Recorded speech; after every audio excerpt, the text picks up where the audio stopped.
Hey, good night, everybody, and welcome to tonight's web class, which is it's a redo, it's a takeover of last week's Why Your Marketing Isn't Working web class. Which, if you were present at that one, we had some brief audio difficulties, and then the recording that I was really trying to get um, was not what we look for here at Real Life Real Estate. So my bad luck is your good luck, because that means you're getting a complete redo, including questions and answers. And I'm guessing that what you're listening into this evening is going to end up becoming a series of classes over the next couple of weeks, because as I was doing this slide presentation, I spent more time figuring out what I didn't have time to say than what I could say. I just, I love marketing. I recognize, as you should, that it is an incredibly important part of a successful real estate business.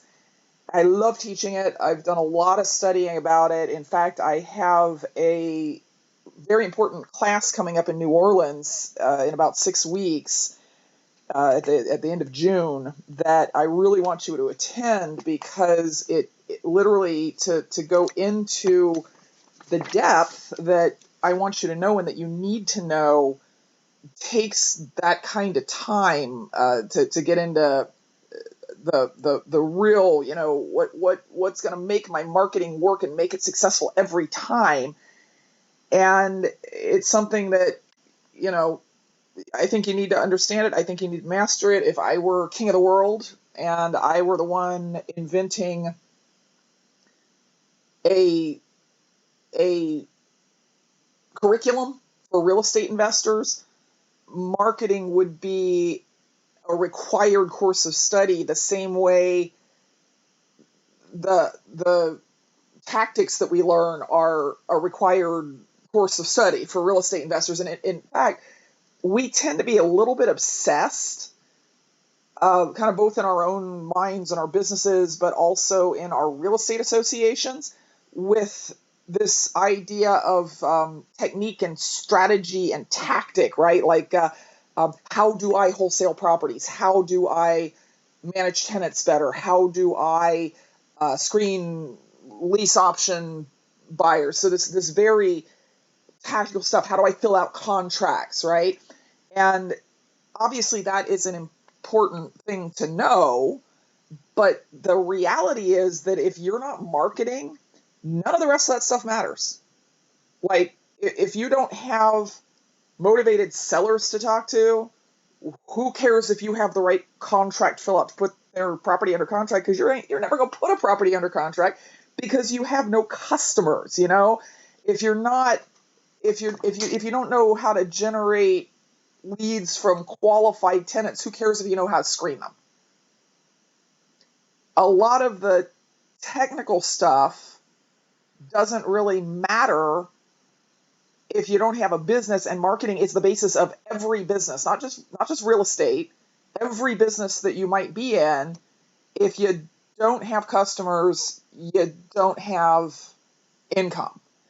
And that, as much as we would like that to be different, as much as we would like to just be able to create a wonderful business so great that everyone just finds out about it through word of mouth and comes and buys our houses or rents our houses or lease options our houses or sells us houses, that is not the reality. I mean, that whole if you build it they will come thing is almost like a joke now. When you hear somebody say that, they're being sarcastic, right? There's no such thing as a business so great that it sells itself. And what marketing does is it sells your business. So we spend all of this time learning how to do stuff, learning how to do the negotiation and the evaluation, all that sort of thing. But we don't spend enough time learning how to let our customers know that they should do business with us. And that's what marketing is all about.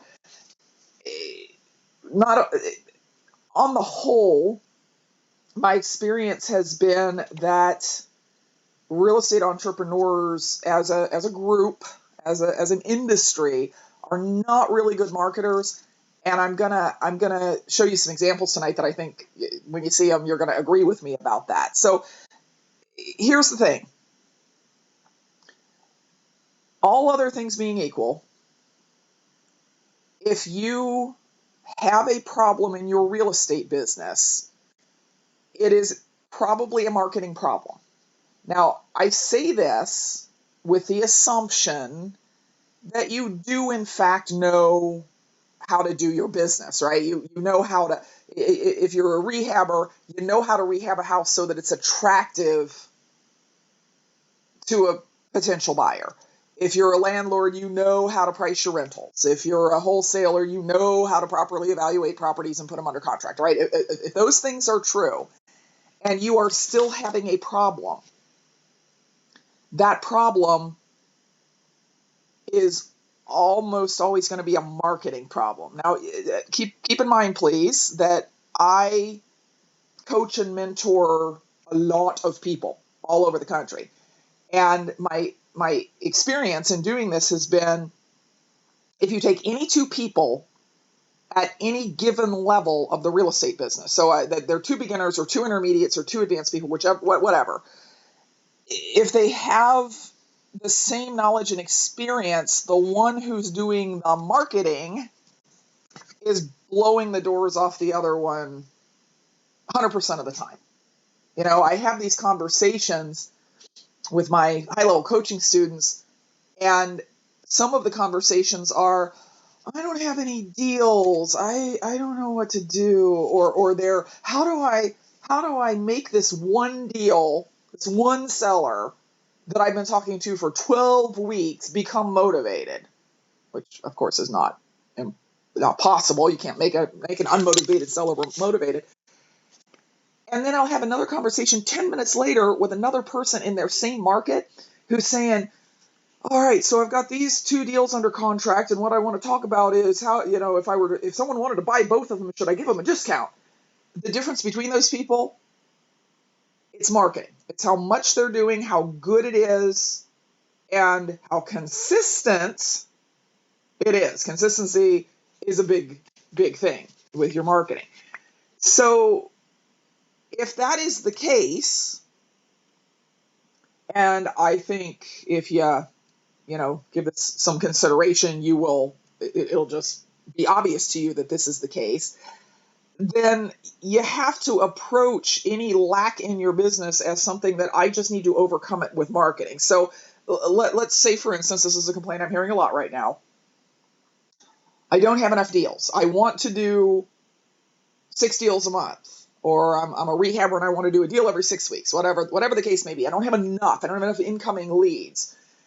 The problem, quote unquote, that everybody seems to be blaming this on at the moment is it's the market. The market's hot. I live in the hottest market in the United States. Everybody keeps telling me that they live in the hottest market in the United States. It doesn't matter where I am.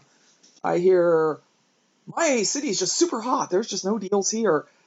And the thing is, there are still people doing deals in your market. Okay, don't tell me about competitive markets.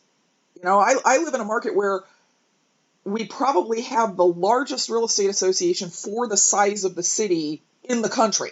I mean, there's bigger RIA groups, but they're in like Houston and, Philadelphia, cities that are a lot bigger. So don't tell me I don't know about competition, but I do know something that you need to know too, which is that there are plenty of deals out there. I'm doing as many deals this year as I did last year, as I did the year before. And yeah, I know the market's gotten hotter. I know the inventory isn't there. I know you go into MLS in the morning and there may or may not be anything that even looks vaguely okay. And if there is, it's gone by the afternoon for more than asking price. I know that. I'm living it, okay? But I don't do my deals by fishing in the same pond that everybody else is. And this has always been the case, guys. This is a cycle. This is like the fourth time I've seen, fifth time I've seen this cycle where it's a seller's market. When it's a seller's market, you market for your deals. There are plenty of people out there who want to sell their house, who are motivated to sell their house, and who are motivated by speed and ease and not money, that don't have their houses listed, and they're not at auction, they're not at sheriff's sale. And those are the ones that you need to be focused on. And the only way to focus on them is reach out to those people and let them know that you have the service where you can get their houses closed for them really fast and easily and without a lot of hassle, and they don't have to repair anything and all that kind of stuff. And that, of course, is called marketing. If your problem is you don't have enough buyers for your deals, now that's not most people's problems right now. That was everybody's problem in 2009. And what I was telling people in 2009 was you need to be marketing harder for your buyers. Right? It's not that there aren't buyers out there. It's not that there aren't people with cash to spend or with FHA allowances if you're selling a retail deal. That's not it. Problem is not enough people know that you have this wonderful bargain property if they're investors, or wonderful fixed up house if they're homeowners. You just haven't let them know. It's your fault because you haven't marketed. Landlords. I know some of you guys on the line are landlords. You don't have enough qualified applicants. Your house is sitting vacant because you can't get anybody who isn't, a complete deadbeat to apply. And, again, we tend to blame this on, the neighborhood's declining, or, I just bought a house in the wrong place or whatever. But, even in a rental area, there are a lot of qualified rental applicants. And there's certainly a cream of the crop, right? So if you don't have people beating down your door to get your great rental, it's because you haven't told them you have a great rental. See, it all comes back around to, are you being loud about why people should do business with you? And that is, of course, marketing, right? The bottom line is, if you don't have customers, you don't have a business. I don't care how smart you are. I don't care how much money you have. I don't care how much education you have. Marketing is correlated like 1-to-1 with how much money you're making. So the number one marketing mistake that I see folks all over the country making is that they are just not doing it. They'll even give lip service to it. I mean, I teach these classes and I say, all right, how many of you know that you need to be marketing and marketing consistently and that marketing works? And 90% of the room will raise its hands. And then I say, how many of you are actually doing it? And half the hands go down. And then I say, and how many of you are doing it consistently? How many of you are making it a priority? And then there's only 5 hands left, right? So not marketing at all is obviously a huge error that you need to end immediately. My guess is, and I guess to some extent I'm making this number up, but this is based on informal surveys of rooms full of people for years and years and years, that only 1% of the people who would tell you they're a real estate investor or a real estate entrepreneur are consistently marketing to any of their customers. And remember, we do have, in our businesses, we have 2 sets of customers. We have 2 distinctive kinds of customers. We market for our inventory, and we market for the people who use our inventory. And that makes us a little bit unique and makes marketing more important for us than it is for other businesses. My contractors are not out hanging up bandit signs that say, I buy lumber, I buy roof shingles, right? They go down to Lowe's and they order it. There's a system for them to get their inventory. What they have to market for is their customers, their rehab customers like me, right? But we have to market both for our customers and for our So the folks who use our properties and give us money, and for the properties themselves. So, marketing might mean that not when I say you're not marketing, it might literally mean like nothing's going out. You've got nothing on the internet. You got no direct mail. You got no signs of any sort. Or it might be that you've got information out there, but doesn't really fall into the category of marketing as we're going to talk about it tonight. Just telling somebody there's a 2-bedroom apartment available for $850 a month is not, strictly speaking, marketing. It's better than not telling anyone that you've got an apartment for rent at all. But strictly speaking, that's not marketing, because you're not telling the customer why they ought to do business with you as opposed to all of the other 2-bedroom apartments for $850 a month. You're just, in a case like that, you're just sort of putting the features out there. And as we're going to talk about as the evening progresses here, that's not exactly marketing. So you've got to be thinking along the lines of, how do I market to this particular kind of customer, whichever that is. And we're going to focus more on the sellers tonight, because that's what everybody's really worried about. But if all you did every day, if let's say you only had half an hour a day to do something in your real estate business, because you got a full-time job and you got 9 kids and you got hobbies and you got all of that sort of stuff. If all you did, first priority during that hour of the day was make outbound contacts to sellers.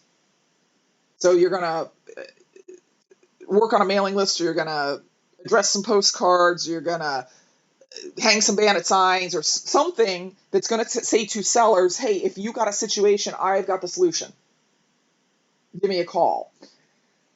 The thing is, even in 1 hour a day, you would be in the top 10% of income earners in this business in probably 6 months to a year, because you would be focused on the right thing.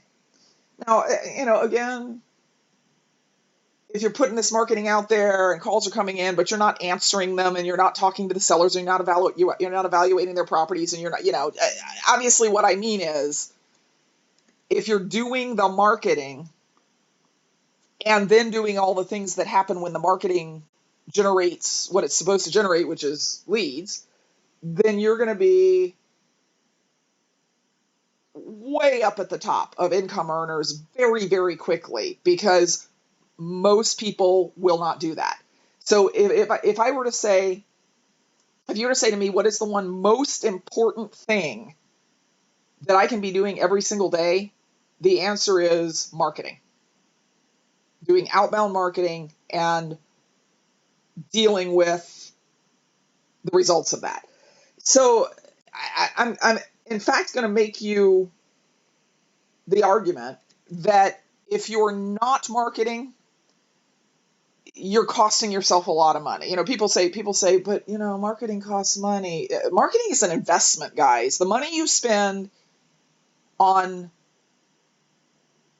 developing good marketing, mailing it, or in the case of internet stuff, optimizing it, getting bandit signs, paying for lists, paying for information about how to do all of this, it's an investment. Okay. It's the way it's supposed to work. If you have good marketing, the way it will work if you have good marketing, is you put out money and it makes you deals. So let's say, all right, the average wholesale profit around the United States is about $10,000. If you do a wholesale deal, on average, it's going to be about a $10,000 profit. Now, if you live in LA, it might be 20 or 25. If you live in Akron, Ohio, it might be 5. But on the average, if we can agree that a wholesale profit is $10,000, what this means is every wholesale deal you're not doing is costing you $10,000, right? So here's the thing. Where are you going to get those deals if not marketing? Because the listed inventory is way down. I mean, it's not your imagination. It is statistically way down. Like the number of listed properties this month is down by like 1 million properties over, actually more than 1 million properties over what it was in the middle of 2011. So that's not where wholesalers who are doing a lot of deals are finding the deals. Trust me, I talk to these folks pretty regularly, and they're finding the deals by reaching out to different kinds of motivated sellers and saying, do business with me. People who aren't marketing consistently aren't doing the deals. So let's say, if you're all concerned about how much does marketing cost, let's say it costs you $5,000 in marketing to get to one deal. Now, if you're doing it right, it's not going to cost you that. I mean, that $5,000 would send out 5,000 letters or 10,000 postcards, right? So your response rate's got to be pretty bad if you have to spend that much. But if you spent 5 and made 10, that would be a good investment, wouldn't it? So stop worrying about how much money you're spending, quote unquote, to do the marketing. Worry about what it's yielding you. And, here's, again, two different kinds of customers, right?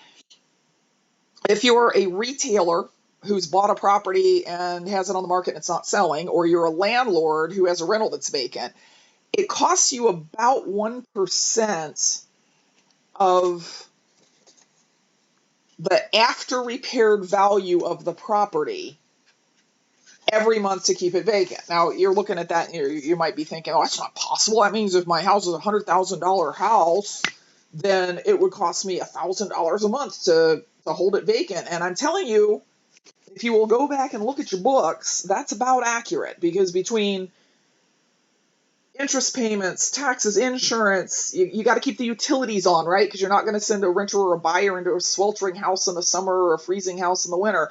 You got to get the lawn mowed a couple of times a month during the summertime. It is, in fact, going to cost you about $1,000 every month that you have to keep that property vacant. So if you took some extra steps to let people know about the property, and it cost you $900 to do that, but it got your property sold or rented 30 days earlier, by my calculation, you're $100 ahead of the game. Cheap is not a positive where it comes to marketing. I mean, I know that a lot of landlords in particular, but a lot of entrepreneurs like to save money where they can. Marketing is not the place to be looking at saving money. Marketing is the place to look at how many mailings do I have to do to get the 20 phone calls it's going to take to make me a deal, and just what does that cost, right? Because if I know what the deal is going to make me, approximately, and I know what the cost is, I can do the math and say it's worth the money, right? Now, on the whole, real estate investors are kind of awful marketers. And it's like they don't want to learn how it works. They just want somebody to hand them a postcard and say, this postcard right here will get you calls from every possible kind of seller. Oh, and also I will provide you the list, and also I will take your incoming phone calls, and it will all be done for you, and yada da da da. And the problem is, although I know that's what you guys want. Just right now you're salivating. You're like, yes, Vena, please do that for me. The thing is, because marketing is like the most crucial thing you do every day, it's the thing that is worth you doing, or at least you not abdicating to a company that is not doing the job that you would do, because they don't really care whether you make a deal this month or not. You care a lot whether you make a deal this month or not, but they don't really care because, they just get their, whatever they're charging you, $500 a month plus postage, and they get that month in and month out. And if you quit, that's okay. They've got other people who will pay them the same amount, because I am telling you, the marketing that a lot of these places produce is not good. You don't want to study the rules. You have a hard time being consistent because you haven't made it a discipline. You really need to learn how to create good messages. Like, really focus some time and energy on this, okay? Because this is the kind of thing, if you're not looking at your screen, you need to look now. This is the kind of thing that happens when you abdicate your marketing job to one of these companies. This is a postcard that I have gotten in the last week about one of the rental properties that I own, and I'm not motivated to sell it. It's somebody just got a list of absentee owners, which is not the best list you can get. And I just want you to take a look at this, and I want you to absorb it for a moment. And I want you to ask yourself the question, are the folks who are selling this postcard, and I don't actually know which company it is, but I've gotten the same one, and I showed this to some other people, and they said, oh yeah, I've gotten the same one from other senders as well. Does the company doing this understand what good, effective marketing is? Look at this. There is nothing here that would make me want to do business with this person. You can sort of see what the concept is. It's supposed to look like there's some official, maybe government thing that I need to be worried about, and I have to call this number because it's a very important and urgent message, which I have to keep private, by the way. You see that, right? It says, we've recorded a brief message about this private matter. And I'm supposed to be thinking, oh my gosh, there's some government agency who's I'm in trouble with, or who's going to come take my property or something like that, which is, it's misleading. It's frightening. It's more likely to affect somebody like an older person who can't see through it than it is a professional who might have a property for sale, that's never good, right? It's never good when something looks like a scam. And this is how your industry is being represented. Like, how do you feel about your competitors sending a postcard like this to people who you might later have to deal with, to sellers that you might later have to deal with? Here's another one that I got recently. What do you think of this one? Third notice. I hadn't gotten any other notices. That's supposed to be the power of this, is that it implies this is the third time they've contacted me, and therefore that I owe them something. And then this kind of cracked me up, this first line that says, I'm hoping this card catches you in time. I've tried for hours to look up your phone number using the internet, but was unable to. Frowny face.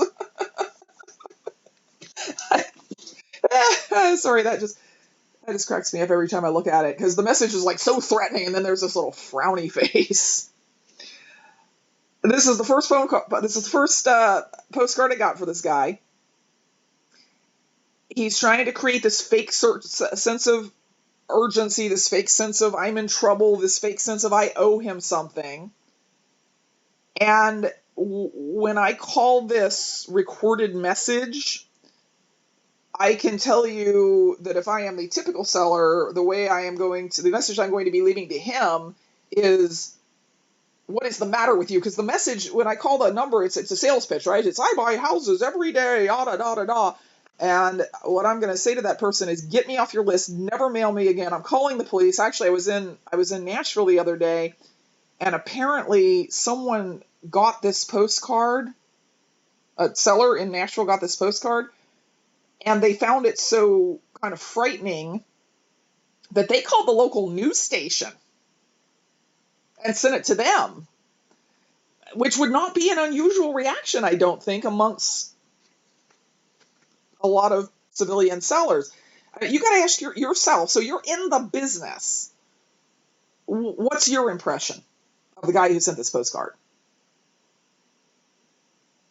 This guy who, if he's sending these postcards to some of the same people you are, is your, quote, competitor. I think you can see that if you are a good marketer who sends people messages that give them positive reactions and encouragement and so on, it's not that difficult to, quote, beat the competition. Everybody's so worried about the competition. I don't want to do mail because everybody's doing mail around here. Yeah, well, if that's what they're doing and you're doing good mail, how hard is it going to be for you to get that deal versus the guy who seems to be threatening his sellers, right? So, I mean, if all you do is learn enough about marketing to avoid making that kind of blunder, to avoid getting sucked into that kind of scheme where somebody says, I'll do it for you, but then that's what they produce, and you're like, okay, well, they say it works, so it must be okay, because you don't have a frame of reference to know it's not okay, you'll do a lot better than your competitors do. So let's look at some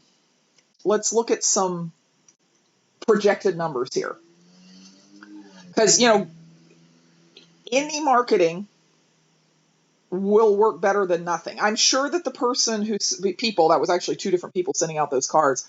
I'm sure that the people who send out those cards make more deals than people who don't do anything. But I'm equally sure that their response rate is not good, and that their qualified response rate, meaning people who call and actually have a house to sell instead of calling to yell at them, is worse. So let's say that you could do better. There's a statistic that everybody quotes back to me, and I know exactly where it came from, which is that direct mail has a 1% response rate. And it's not a wrong statistic, quote unquote, because it did come from the Direct Marketing Association, but it's a wrong statistic for our industry. If you're following the rules of good marketing, you're going to get 3% minimum on your mailings, and I have some mailings that get 7 to 10% response. So let's just do some math here, and let's say that you can print and mail 100 postcards, first class, not bulk. You don't want to do that, for $400, 40 cents a piece. And let's also say that you're getting a 1% response rate, which is what you may have been led to believe is a good response rate. Well, that's actually kind of an insane number, but 1% response rate on 1,000 mailings is going to be 10 calls, and that's, you paid $40 a lead to get those calls. And the thing is, if you know the math of real estate, you know that 10 seller calls is not likely to get you a deal. You need to have 20 on average. So basically, it's going to cost you $800 to get the 20 leads that it would take you to get one deal, which is, hey, that's a good investment. I'm not going to argue, because if you're a wholesaler and that deal's worth $7,000 or $10,000 or $15,000 for you, $800 was a good investment. But if you are better at marketing and you can send out that same 1,000 postcards and you can get a 3% response rate, that means that you're going to get 30 calls, which means it only costs you $13.33 to get the call. And out of 30 calls, you're going to pull a deal, right? So you paid less per lead. You spent the same amount of money, paid less per lead, and got a deal. What if you could get a 5% response rate? Oh my gosh, that's incredible. That would be unbelievable. I can teach you how to do that. A 5% response rate on that 1,000 postcards is $8 a lead. It's 50 calls, and how many deals are you going to pull out of 50 calls? 2, right? So for the same money, instead of getting one deal, you got 2 deals. So would you like to know what is 100% going to control your response rate? Because I'm not going to give away everything on these webinars. I want you to come to my class in New Orleans, but I'll give you this, and it's one of the most important things that you can internalize about marketing. If you want to learn how to get that 5% response rate, the thing that is going to control that is, number one, do you have the right message? I think we can agree that third notice, I urgently need to talk to you about this private matter, is probably not the right message no matter who your potential seller is. I don't know. I can't think of a category of seller for whom that would be a reasonable message. So putting the right message in the right medium and getting it to the right people. See, the thing is, if you are doing these 3 things right, you're going to get that 3 to 7% response rate we're talking about. If any one of them goes wrong, you're not. And I want you to think about this for a minute. The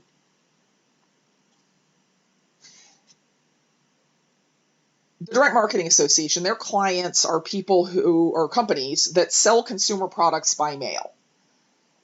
And yeah, they get a 1% response rate, but then again, their customers don't really need the things that are being sold. You don't need anything that's in the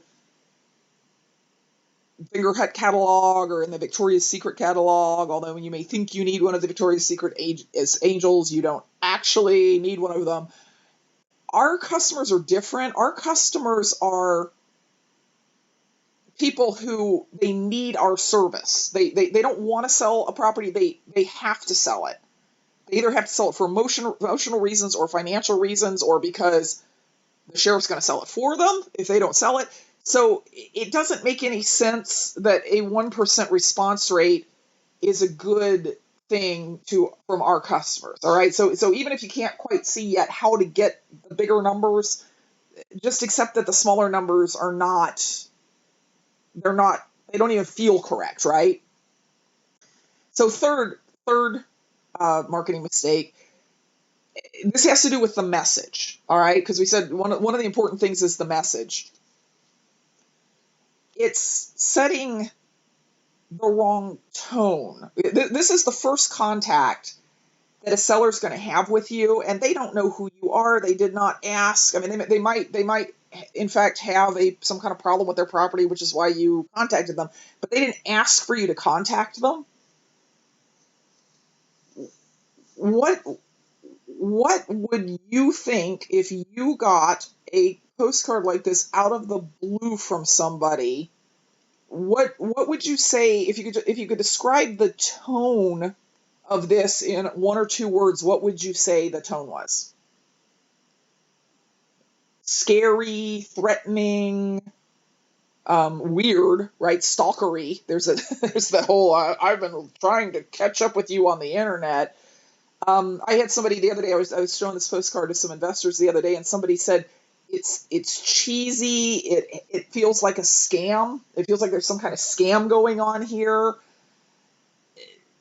How can this be that hard to beat, folks? When the first contact that someone's business is having with a company is this, you really ought to be able to do better and get better responses and make more deals than the folks who are sending this out. Now, here's another one. I got this one years ago, and it made a huge impression on me because it was my ex-husband's father had died, and Jason was the executor of the estate, and we got a bunch of postcards that were very much like this, but this is sort of the best/worst example. Attention, according to the public records of Montgomery County, Ohio, you are responsible for settling an estate. Really? Okay, so remember, this is going out to people who are executors of estates, which means they probably had a loved one die. What is your gut reaction to this? What would you say the tone was? Because I thought it was kind of impersonal. I thought it was kind of brusque, especially given the situation. I thought it was kind of unfeeling. I mean, somebody died. That's just where does it say I'm sorry for your loss? It's not even personalized. It doesn't even say Dear Jason. It says attention, according to the public records, which, by the way, don't ever, ever, ever, ever put that language in a letter, postcard, email, anything to a potential seller, because I can tell you that their reaction is, why are you stalking me? Where is this public record? How do I get my name out of it? People are creeped out by the fact that they have no privacy. Now, they should all know that. I know. None of us have any privacy. We're all in the public record all the time. But don't be the person who informs your customers of that, okay? So the tone of these postcards is clearly, there's something wrong, but let's talk about what it is that's wrong. The tone of these is very much about what the writer, the investor in this case, wants. It's all I, me, we, I buy houses, I need to talk to you, I've been trying to get a hold of you, I am interested in, I pay cash, right? The tone of your marketing should be about the other person. It should be about them. How is it going to benefit them to call you? How are they feeling? How can you help solve their problem? If you find yourself using I and me and we and us a lot, now us is okay if you're talking about you and the seller, like we can work this out together, but not we, like me and my partner. Me and my partner want to come by your house. The tone should be really responsive to what you already know about their situation. So, for instance, in the case of an estate, you really should respond to the fact that you know that somebody died by saying something like, I'm sorry for your loss. And you may be going through some stuff like this right now, and here's how I can help. A lot of the stuff, when I look at these bad examples, a lot of the stuff that I see, like according to the public records, does not pass a test that you should be doing on all of your marketing, which is you should read every line, and then you should ask yourself the question, who cares? Is the seller going to care about this? Is the seller going to care that I want to get a hold of them? Is the seller going to care that I found them in the public records? Is any of this anything that's going to make the seller want to pick up the phone and call me? So you want to be saying things that say, I think I understand a little bit about your situation and what's going on in your mind, and here's how I can help. You don't want to threaten. You don't want to confuse people. Please don't come off as begging. I see that a lot in investor marketing. Won't you please call me immediately? I'm really anxious to hear from you. That sort of thing. You have a service that if it's in front of the right person, they need it. So don't be wimpy. Don't be like, I might be able to help you. And also don't use a bunch of technical real estate investor jargon. Don't say, I can buy your house on land contract or subject to the existing loan, or I use land trust, all right, just all of that sort of thing. Just leave it out, because that is confusing. And literally a seller could get your marketing and see something like that and go, well, I don't know what that is, so I've never heard of that. So it must be a scam, so I'm not calling. So gotta move on. I could talk about this for hours, but we have to move on because we're gonna run out of evening here. The medium. We said there are three things, right? Message, medium, list. The medium refers to how is the message delivered. So direct mail is a medium, websites are a medium, bandit signs are a medium, bus benches are a medium, and ad in the paper, if such a thing still existed, would be a medium. And there's rules for using different media correctly. I'm sure you've heard, like the one about bandit signs. I'm sure you've heard you can only put 7 words on a bandit sign and still have it be read at, going by at 30 miles an hour. And the important thing about medium is that however you're delivering your message, that it be in a way that is very readable, very absorbable, that you don't lose the message to the fact that whoever's getting it can't read it. Now, I'll show you an example here in a minute. I actually have another one too. I just got this one this morning, so I haven't had time to scan it. I got a postcard from a guy that, when I read it, which required a microscope, the message was actually pretty good. But he had tried to fit 6 paragraphs of text onto a standard size postcard, which is the size of a quarter of an 8.5 by 11 piece of paper. But I have this example. This is one that I often use.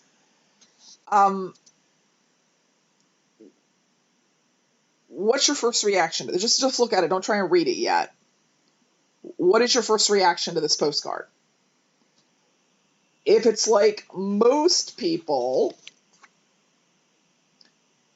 your reaction is something like, it's too much. There's too many words, right? And let me explain what you're reacting to. This is a problem with medium. Now, this guy also has a problem with his message, but you'd never get that far because the medium is so bad. Let me explain what you're reacting to. Look at the left-hand margin. There is less than 1/8 of an inch of space between the edge of this card and that margin. There's also no paragraph breaks. There's also no indentation at the front of the paragraphs. I mean, there's the one break up here at the top, but this is all just one big paragraph. And this isn't an overwhelming number of words. Like, you're an adult human being. If you set out to do it, you could read all 150 words on this postcard. What it's doing is something called rejecting your eye. And the reason it's rejecting your eye is that it's one big block of text. And this is just not how we don't do a good job of absorbing text like this. He could have used a lot of tricks that I'll show you in a minute to make it easier for you to even read this. Now, again, the tricks don't necessarily fix the problem with the message, because, I mean, look at this. I want to buy your property. I would like to speak to you. I have sent you this postcard. What a waste of space. I did some research in the public records department downtown. The one time he uses bold, it's to bring that out. Oh my gosh, like the one sentence that I would want to bury is bolded here. I want to make it easy to do as is. I am not sure of the condition. I would buy the property. It's all, does this sound like somebody who wants to help me out? Does this sound like somebody who's got any of my interests at heart? I mean, I don't expect somebody I do business with to necessarily like be 100% in my corner, but this person is very obsessed with himself. I don't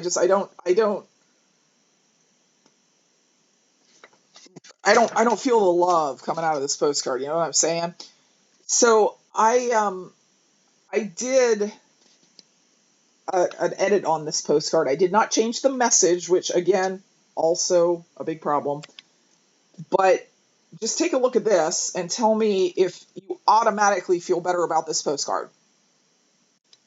Here, I'll go back and show you the other one again. Take a look, absorb, and take a look and absorb. This is exactly the same message. It's on exactly the same size postcard. I didn't change any of the words as much as I wanted to. Doesn't it just feel, though, easier to absorb?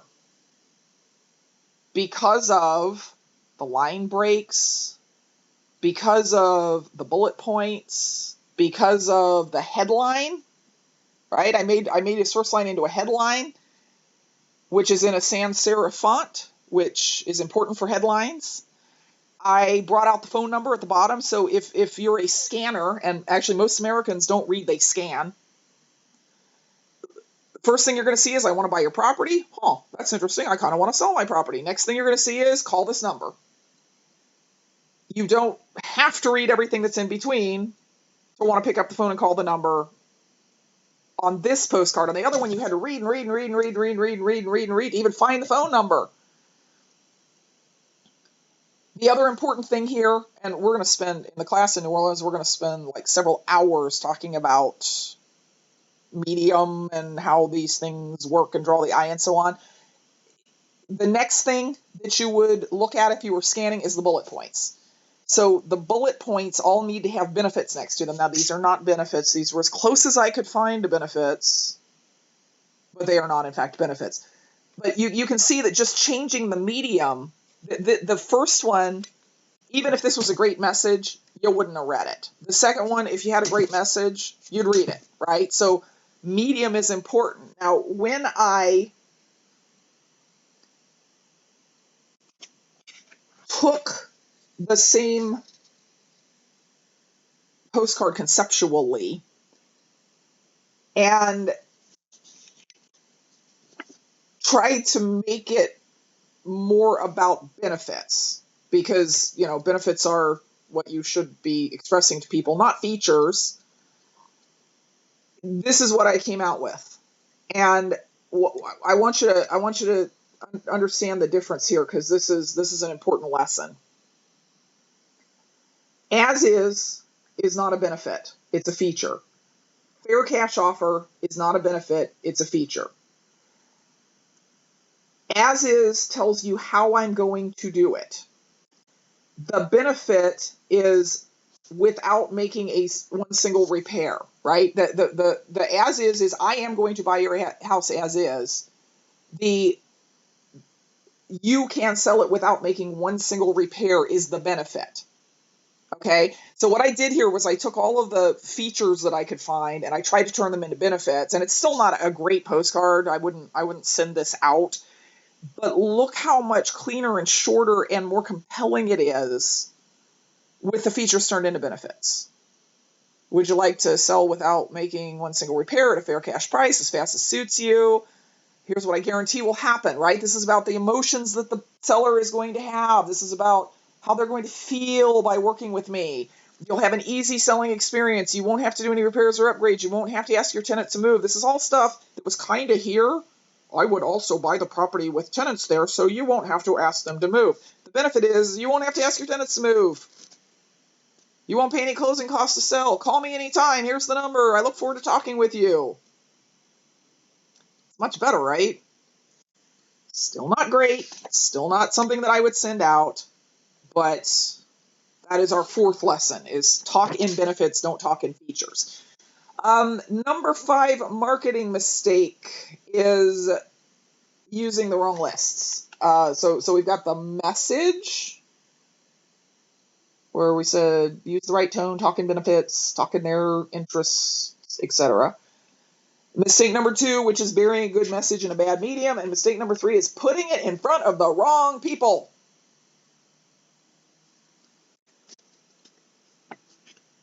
Biggest mistake that I see. And this is almost a point of pride for some people. Like it's a huge marketing error, and I have people bragging to me about it all the time.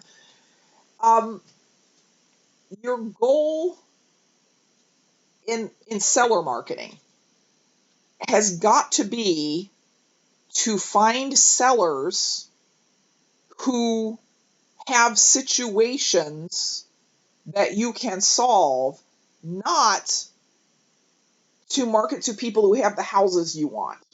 So in other words, when you say, I have a zillion buyers who want this particular zip code in my town because it's a really hot area. So what I'm going to do is I'm going to send out 10,000 postcards to every owner in that zip code, because I know if I could get a property there, I could sell it really easily. you're thinking backwards. You're thinking about, how do I get someone to sell me a house that I find desirable at a low price or on great terms? When the way you need to be thinking is, how do I find somebody who has a problem that is going to make it beneficial for them to sell at a low price or great terms? These folks who brag to me about how they do 20,000 pieces of mail a month are in one city, right? Like, I heard this in Philadelphia the other day. I do 20,000 pieces of mail a month. Here's the thing. I'm sure that if you mail 20,000 property owners a month, you will get a decent number of phone calls. I'm equally sure that it's not going to generate a lot more calls than if you had picked out from amongst those 20,000 people the 1,000 that actually had a problem, who were getting a divorce or in foreclosure or behind on their taxes or had building orders or evicting tenants or whatever the case may be. Those are the good calls that you're going to get anyway. Now, out of 20,000, you might get a bunch of calls from people saying, well, sure, I mean, at some price, anything's for sale. That's not a qualified response, ladies and gentlemen. A qualified response is, yes, I need to sell my house. Let's talk about at what price that might happen. Mailing to entire zip codes is an example of the marketing will work, but the response rate will not be good. Mailing to the high equity owners list might generate a lot of calls, but there is nothing about being a high equity owner that makes somebody motivated to sell cheaply or with terms. It makes them able to sell cheaply or with terms, but it doesn't make them motivated. The fact that I don't owe very much against my house does not make me motivated to sell it cheaply or with terms. It's backwards thinking. Incorrect logic. So you want to market to people where there is a connection between what you have to offer, which is, depending on your exit strategy, it could be a quick cash sale, it could be a full price sale, but I'm taking over your payments, it could be, whatever it is you have to offer, it has to be something that the people that you're marketing to have some potential need of, right? And I mean, sure, you can say, well, you pick any 100 human beings and one of them might have a potential need for it, so I should just market to all 100 of them. You know what? If you will pick out the ones that already have a situation going on, you'll do a lot better. I'll give you another example. I had said earlier, absentee owners isn't necessarily a great list, because absentee owners just means when you buy one of those absentee owner lists, all you're saying is, I'm buying a list of people who don't live in their properties. They could live next door or up the block or the next neighborhood over, but they don't live in the property. So you're basically mailing to landlords when you're mailing to the absentee owners list. And as much as landlords like to complain about tenants and how hard their lives are and all that kind of stuff, being a landlord does not motivate you to sell. The fact of you being a landlord is not a motivator to sell. Now, do I mail to landlords who are out of the area? Well, yeah, I do. Because a landlord who has a house in Cincinnati, but he lives in California, is much more likely to have a problem than one who has a house in Cincinnati and who lives in Cincinnati. A landlord who has a house in Cincinnati that I drive by and it's vacant, I'm going to mail him because he's got a problem. He's got a vacancy, right? And there's a better chance than with the average human being that he's going to want to sell that. So I don't know what to tell you about your own marketing, except that if you're not doing it, or you're not doing it consistently, or you're not doing it well, or you don't have good marketing, you are losing out on a lot, because it positively works, guys. If you're doing it right and you're doing it consistently, you're going to make money. And the more of it you can do, there is a relationship between, how much marketing am I doing and how much money am I going to make. But if you're doing any of it consistently, you're still going to be in the top 10% of earners in real estate. Every deal that I have done in the last 2 years, except for 2, were acquired through some kind of marketing, direct mail, the sign on my car, something where there was outreach to the owner of that property to say, let me tell you about what I might be able to do for you. And then they called me, and then we agreed on a deal. Okay. And the two that weren't, one of them was an MLS deal that there were some things going on behind the scenes on that one that I found out about that other people didn't know, which was why I was able to get the deal. And the other one was a referral from a guy I just knew. I had spoken at his group one time, and he remembered me, and he had a property here in Cincinnati, and he wanted to sell it, and he called me. So other than those 2 deals, every single one I've done has been based on marketing. And I thought I would share with you some of the ones that we've closed in the last 60 days, give or take. This one, this 4-family here, was abandoned. The owner had started work on it and was not able to finish it, and sold it to us for very little money, and we flipped it for a $7,000 profit. This is a 2-family with actually a tenant in it. It's got 1 unit vacant and 1 unit occupied. We sold this one to a landlord for an $8,000 profit. This was an out-of-town owner. This property was abandoned and was on a list that we got of tax delinquencies.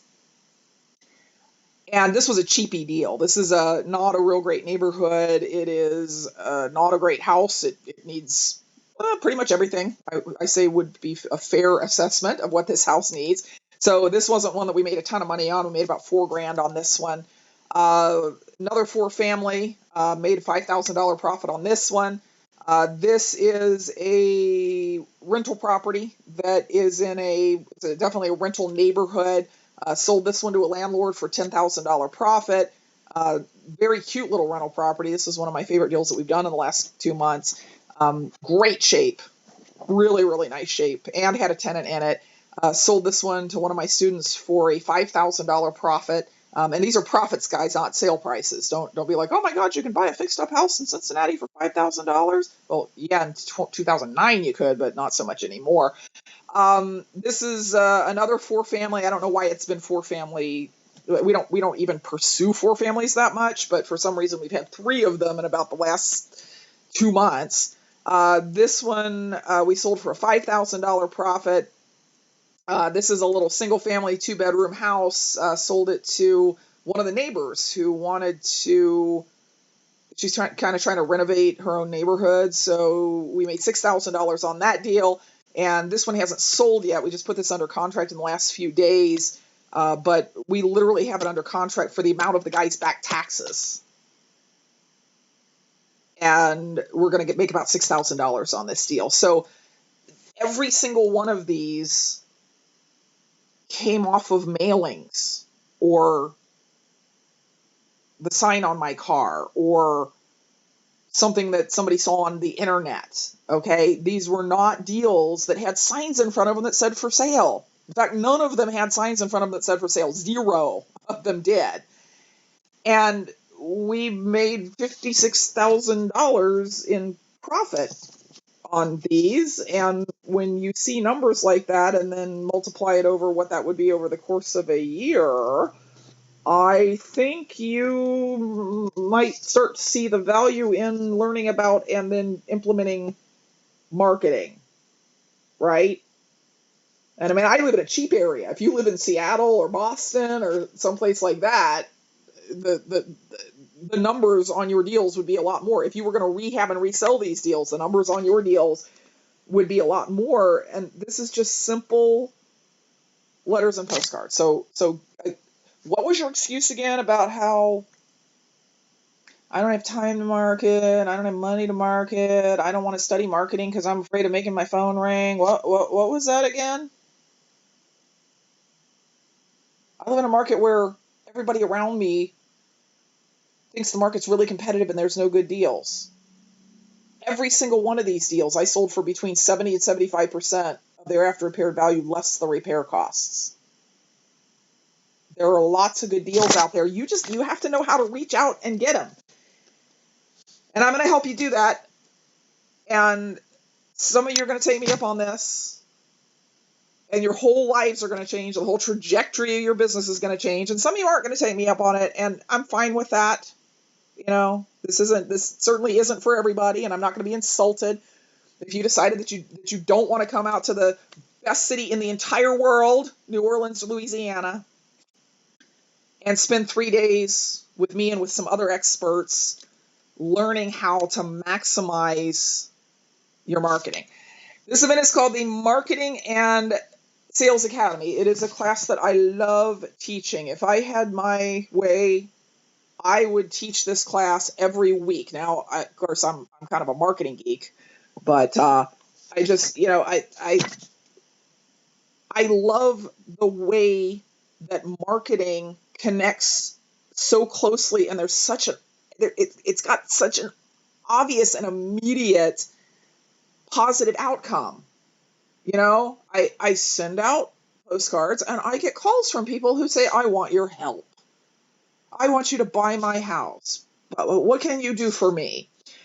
And that turns into money. I mean, it's one of the things in our business that, like, it's like flipping a switch. Like, you do it and then stuff happens, but you got to be able to do it right. And I've done a lot of studying about marketing over the years, much more so than anybody else I know. And I got to admit, I love it. I love knowing that the perfect color of paper for a postcard, because it has the best contrast with black ink, is goldenrod. I love knowing that the best font for body text is Times New Roman or Century Schoolbook, because that's what the studies show. I love that I know that headlines should always be in sans serif fonts because they're easier to read that way, right? But what I've done for you, because you probably don't want to become a total nerd about marketing, is I boiled it down to the stuff that as a real estate entrepreneur is going to turn into dollars for you, because that's the real goal, right? It's not the point of your marketing is not to be creative. It's not to have pretty marketing. It's to turn it into dollars. So I'm proud that my marketing geekiness, has turned into over $50,000 in profit in the last 60 days. But at the same time, I'm not going to put you through all of that. I'm going to break it down to a blueprint that's going to allow you to create really profitable marketing. I was in Nashville on Saturday, and the guy who's the past president of the group, he's kind of like an engineer-y type dude. He's very, just show me the blueprint, show me the template. And he got a sneak peek at the course manual for the Marketing Academy, and he flipped straight to the back where there's literally a template that you can walk through, and it's a series of questions, and did you do this, and did you do this, and we made sure of this, and did you double check this, and all this kind of stuff. And he's like, you need to put this in the front, because this is the only thing I would to know I wanted to attend this event.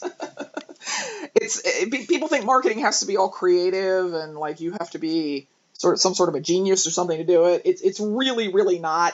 And when you see how I've laid it out for you, you're going to understand that what this means to you is you're no longer at the mercy of someone selling you marketing and saying, this is good, and you not knowing whether or not it's good, you'll be able to create your own. Like, so you got a new kind of seller you want to go after, you're just going to be able to create really effective marketing the very first time you try it.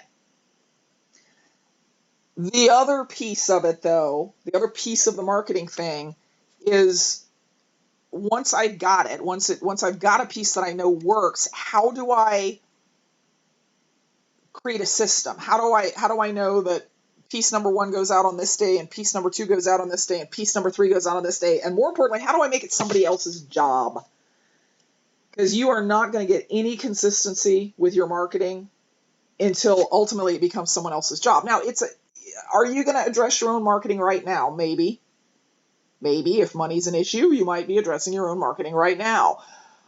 But the whole goal here is the marketing makes money, and you can use the money to expand the marketing, which makes more money, which now means you can have somebody whose job it is to get the lists, to dedupe the list, to normalize the list, to go to the printer and get the stuff, to put the stuff in the envelopes, right?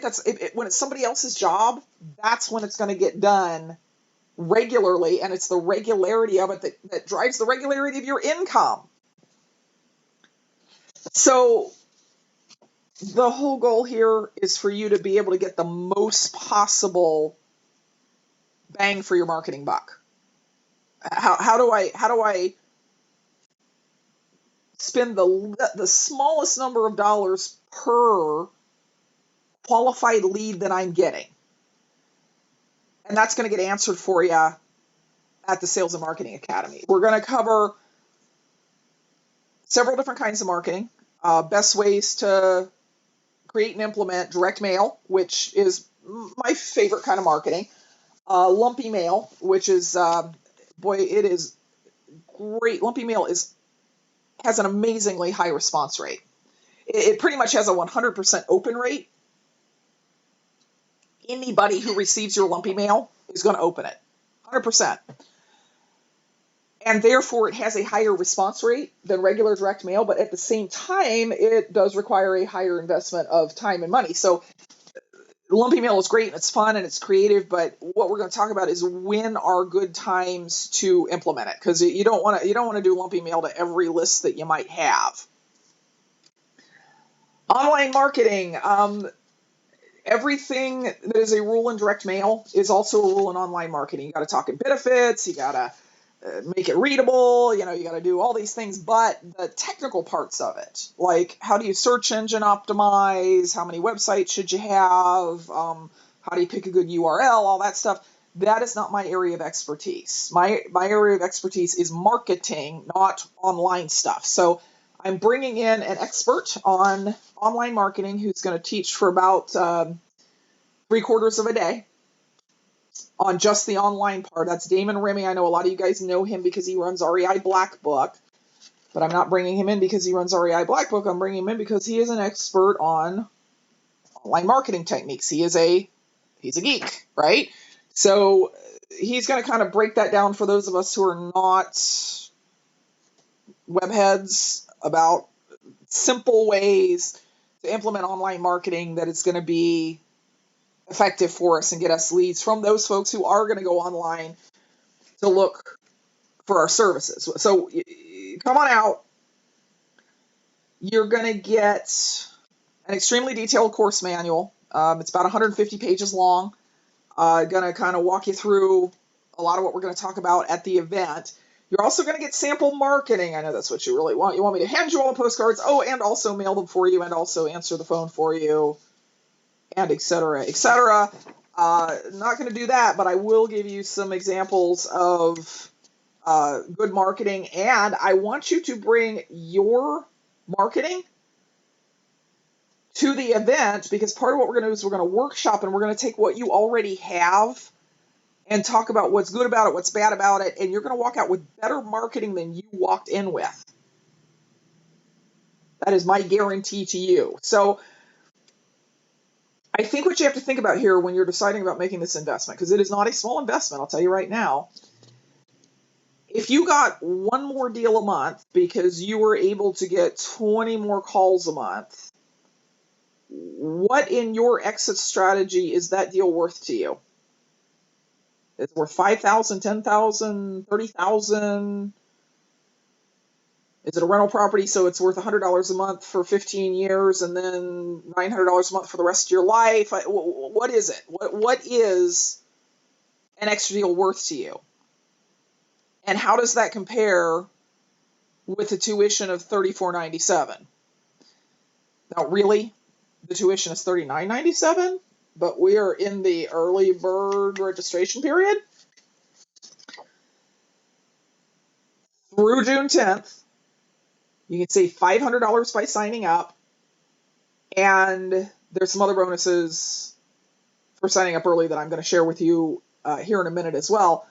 But guys, I got to tell you, I mean, I have now been hardcore studying marketing for like 20 years. I've probably read 50 or 60 books. I've gone to 2 or 3 boot camps myself. I've literally, in American dollars, paid my dues. If I had, at the onset of this, been able to take a class like this, I would have paid $10,000 for it, because I understood very clearly that there was a direct relationship between how good my marketing was and how much money I was going to make. And the way I would have looked at it is I would have said, I can spend 10 grand now, and if I can make 2 more deals in the next 2 months, I got my money back. I got my money back even after the expenses of the marketing. And then, of course, I get to continue to use it over and over and over again, right? Now, $34.97 includes you and a family member. So you can bring a family member or your actual legitimate business partner, not somebody that you met at your RIA group and decided to split the dues with. I need it to be like you got to have LLC together kind of thing. Or if you have an implementer, if you're already doing marketing and you have someone whose job it is to do the lists and mail the stuff out, you can bring your implementer at no additional charge. So it's $34.97 for 1 or 2 people. And of course, I mean, you know me, it's 100% money back guaranteed. It's the guarantee is come to the event, implement one thing. You know, I don't want you to get all overwhelmed and come home and think you have to like spend 6 months putting together this gigantic marketing plan. Just implement one new technique. You know, just one different postcard than you're using, one different list than you're using. And the guarantee is if it does not make you an extra $10,000 in the following 90 days, you can send your course materials back and I'll give you a full refund. Because I see this every day in my business. Our number one goal in my and I say me and my partner and Jen, our number one activity of every day is marketing. Just like I told you, our number one goal is get a certain amount of marketing out the door every week, because we know that that's what brings the money in the door every week. I am not telling you to do anything that I am not doing myself. I'm just going to teach you how to do it better in your own business. So if you sign up by the 10th of June, I've got some additional bonuses for you because, well, 2 reasons. Number one, I only reserved a room for 50 people. I've taught this class 3 other times, and it's very interactive, and we do a lot of workshopping and, you know, marketing reviews, and more than 50 is just kind of a hard number to handle. So I'd like to get it filled up and not have to worry about it anymore. That's reason number 1. Reason number 2 is, you know, the people that look at something like this and go, yep, that's what I need, I'm signing up, are, in my experience, the funnest people to work with. Folks who can just make a decision and can see the value and will go do it are also the ones that come to class and they're excited and they've got good ideas and they're able to absorb good ideas, and you guys are just fun to work with. So early birds always get more worms, right? Worm number 1 is if you sign up before June the 10th, we are going to be audioing and videoing the event, and you will get those audios and videos for free after the event, of course. I say that, I know you guys are going, of course, it's after the event, except that I will get at least 1 email from somebody saying, I signed up and I haven't gotten my audios yet in the next week. There are no audios yet. That's why we're recording it. After the event, you will be able to buy these. They will be $9.95. But if you sign up before June the 10th, you get them for free. The second thing is, for those of you who are sitting there going, that would be so great if I could get my phone ringing. But on the other hand, I'm kind of afraid to talk to sellers, so maybe I don't want my phone ringing. Guys, how do you think you get good at negotiating deals? You negotiate deals.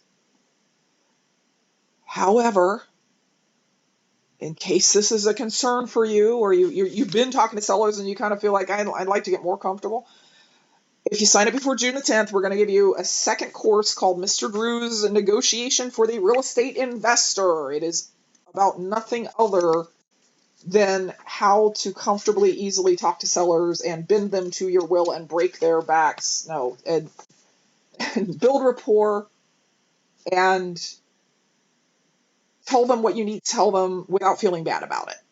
Okay? So you're going to get like $1,400 extra in bonuses for signing up by June the 10th. And it's an amazing event and it will completely change your business. And that is guaranteed. And some of you are still sitting there going, well, I don't know about this. And I know what's going on in your head. I mean, some of you are thinking, well, I won't come because I'm just going to see if I can implement what I learned tonight.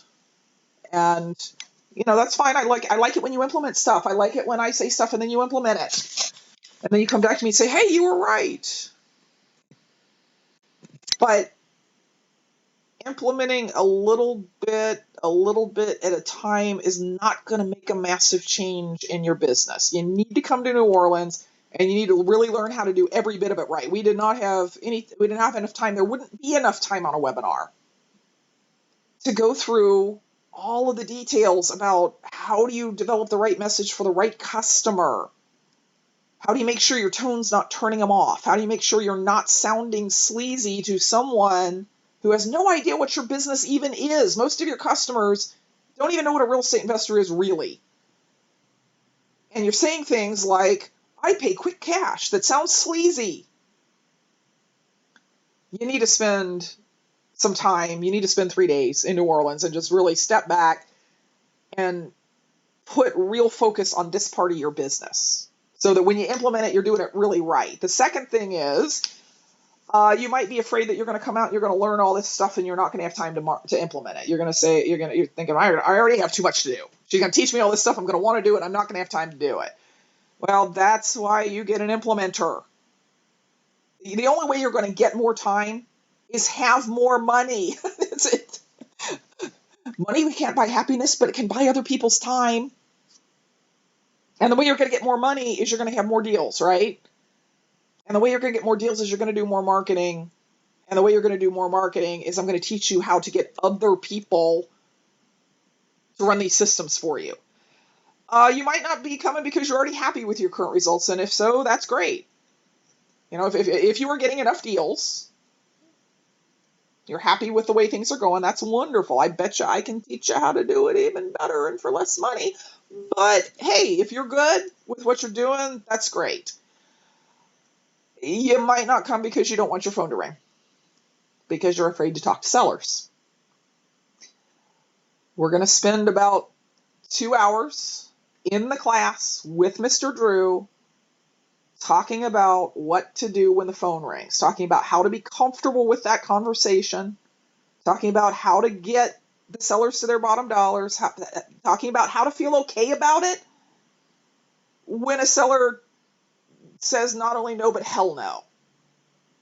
Okay, we're gonna deal with some of that, but the important thing is you're never gonna stop being afraid of talking to sellers until you talk to sellers. Now, it's also possible that someplace deep down inside you really don't want any of this to work. You love having the dream of being financially independent, but really, your parents never had any money and your friends don't have any money and you're afraid they're going to judge you if you do have money, and you think secretly that rich people are bad people and that you might turn bad if you got rich, and you got all this subconscious garbage going on in the back of your head, the scarcity mentality. If I make money, that means I'm taking it away from someone else.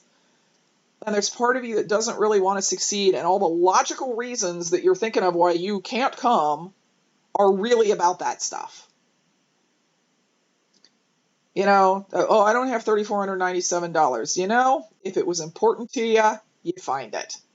Oh, I can't get Friday off work. You know what? If it was important to you, you'd find a way to do it.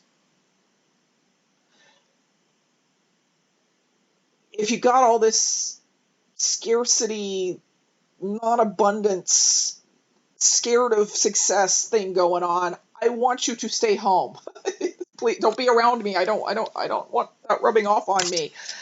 But if the problem is not that, it's just that you're kind of going, oh, I don't know, it sounds really good, but, you know, I got other things planned this summer, and can I really take 3 days? And it's just really kind of your conscious chattering at yourself. I want to give you something to make you make a decision now, okay? The decision could be yes or the decision can be no. But you got to make a decision.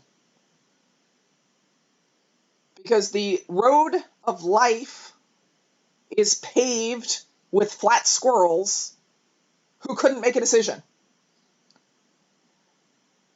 Here's the flat squirrel bonus. If you sign up in the next 24 hours, next 48 hours, I thought it was 24, but the slide says 48, so we're doing 48. Sign up in the next 48 hours. I'm going to give you another $500 off. It'll be $29.97 for you and or a spouse, family member, partner, or an employee to come to New Orleans. And if you sign up in the next 24 hours and it turns out that you can't get there after all, you can have up until, let's see, the event's the 24th. You can have up until June the 15th to cancel with no penalty. How about that? I'll give you weeks here to figure out your plane ticket, your job situation, who's coming with you, all that kind of stuff. You can cancel up to June 15th with no penalty, but you need to make a decision. If the decision is no, just say no. If the decision's yes, though, let's do it. Here's how you do it. Go to bit.ly/flat squirrel. Squirrel is spelled SQUIRREL. Bitly links are case sensitive, so it's all lowercase. bit.ly/flat squirrel. Or call up Christy at 888-ASK-VENA. The dates are June 24th through 26th at the Hotel Intercontinental in New Orleans. It's about 4 blocks from the French Quarter. So yes, we will be spending some time in the French Quarter in the evenings. Man, if you aren't going to go for any other reason, how about a tax-deductible trip to New Orleans? Great city. bit.ly/flat squirrel or 888-ASK-VENA. We'll take questions here in a minute, but go ahead and get signed up, guys.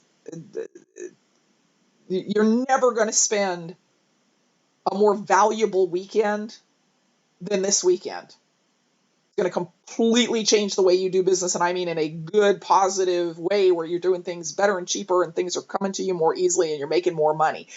If you already happen to have my Real Estate Goddess's Guide to Marketing Home Study course, there is a discount for you to attend. It is the amount that you paid for the home study course. So I think for you, it's like it's $1,400 off or something. It's like a $1,597. If you're an Inner Circle member, you get 10% off. If you are a Fast Track member, please call Christy. Do not try and sign up online because you get a significant, like 50% discount for coming. So call her at 888-ASK-VENA. And don't, Fast Track people, do not wait till the last minute, because this class is going to fill up. We've already got 10 or 11 people signed up for it, and we only announced it 3 days ago. So don't be calling me on the 23rd saying, oh, I had planned to come to that class after all. Sign up now, 888-ASK-VENA. Now, let's see if there are any questions. Looks like a whole ton of comments. Yeah, okay, so Jason, this is comments going back to that first postcard. Jason says, it looks like it's urgency for the sender, not you. Sounds like a bill collector. See? Dan says, sounds like a bad boss talking. Larry says, dumb. That's not the same Larry that I went to college with, is it? I went to college with a guy with exactly the same name. it looks like the type of postcard timeshare salespeople send. I would toss it. And then on the other postcard, somebody says, my reaction is that there are things called paragraphs. Use them. You guys are funny.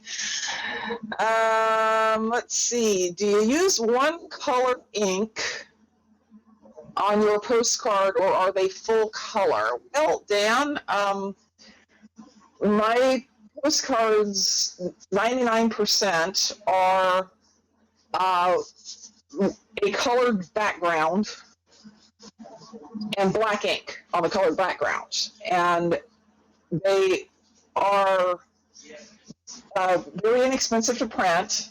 And again, I'm not interested in having the prettiest piece of marketing. I am interested in having the one that gets the best response rate. And one of the things we're going to discuss is graphics, because I think people get obsessed with pretty and start wanting to put on pictures and logos and mottos and all that kind of stuff, which just takes away space and focus from your benefits. So I am printing black ink on some color paper most of the time. Frank says, does your training include marketing for note owners? Frank, that is so interesting that you said that, because not 6 hours ago, I was having a conversation with Matt, and he had just been listening to some kind of note training where they were talking about doing some mailings to, people own notes. And he said their understanding of this training, their understanding of marketing, of direct mail marketing, is really primitive. And he said you could probably triple their response rate over what they're talking about just with the stuff you do instead of the stuff they're talking about doing. So I will say I don't actively pursue purchasing notes. I mean, I do purchase notes when they fall in my lap, but I don't personally market for them.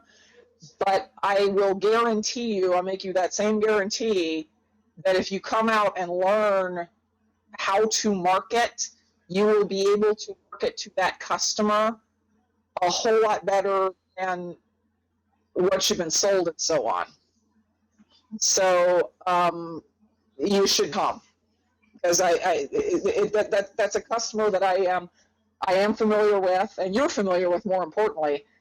And I think marketing a better job could be done than what I have seen out there in some of the marketing courses I've taken. Cool. Mr. Drew, I'm starting to hear feedback. Are you hearing that?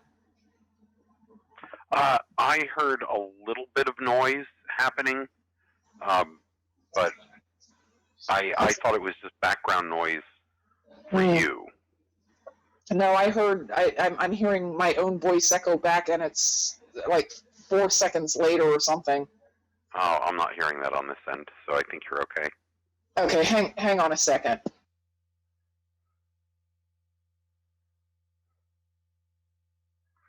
I guess we'll just hang on. Okay. I flipped back and forth between the speaker thing and the headset thing to see if it would be better, And I don't hear it. I guess it worked. Good. Okay. And Tom asked me a specific question about a specific other speaker's specific letter.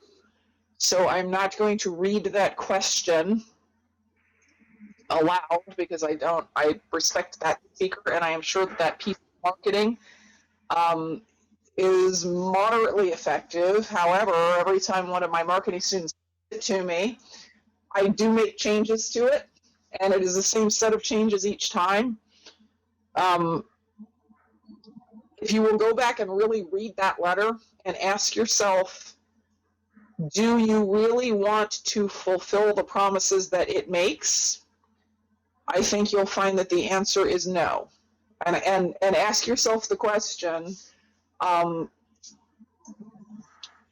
is it worth getting a call for the sake of getting a call, or do I actually want calls from customers that want to sell cheaply or on terms? Because if you look at that letter, it invites calls from people who don't even want to sell their property. You know what I'm talking about, Tom. Okay, Keith and Lisa say we'll be there with beads on. We feel like stalkers because we just came to St. Louis and now New Orleans. Yeah, and now that we're not sitting in St. Louis anymore in front of all those St. Louisians, let's admit it, we're more excited about being in New Orleans, right? St. Louis, you're awesome, great barbecue. That pie place that I went to was amazing, but come on, it doesn't compare to New Orleans.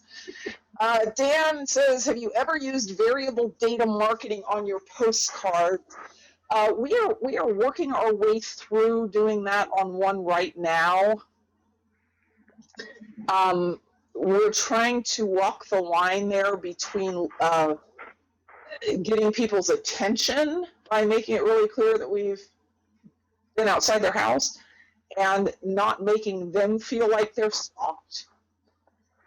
And the other thing that we're looking at, of course, is what is the way to print and mail that's not going to cost $1.50 a postcard, because at some point you got to measure the difference between if I personalize the postcard to that extent, is it getting me enough of a bump in response rate to justify the fact that it literally costs 3 times as much to send that postcard?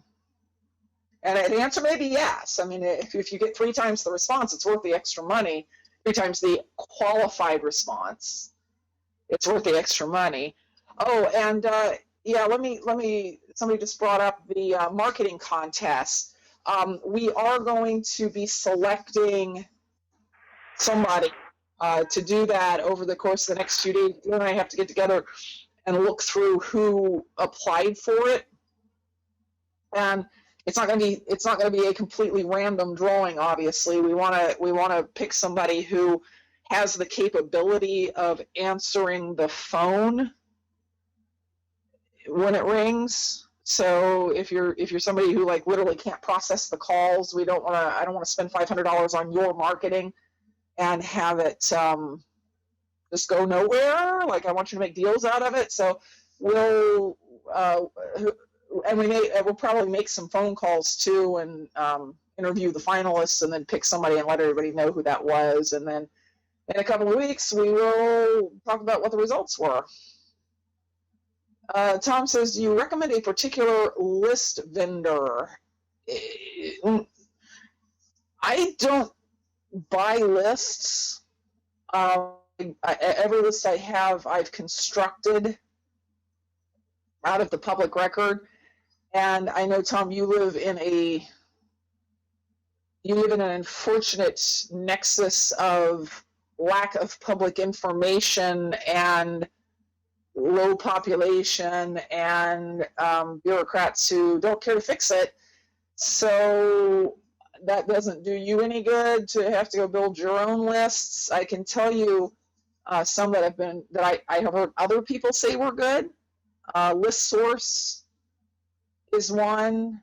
Melissa Data is one that I often recommend to people to buy out of state owner lists, because some of my students have tried that one and ListSource and found that that Melissa Data actually has a better list, at least in that arena.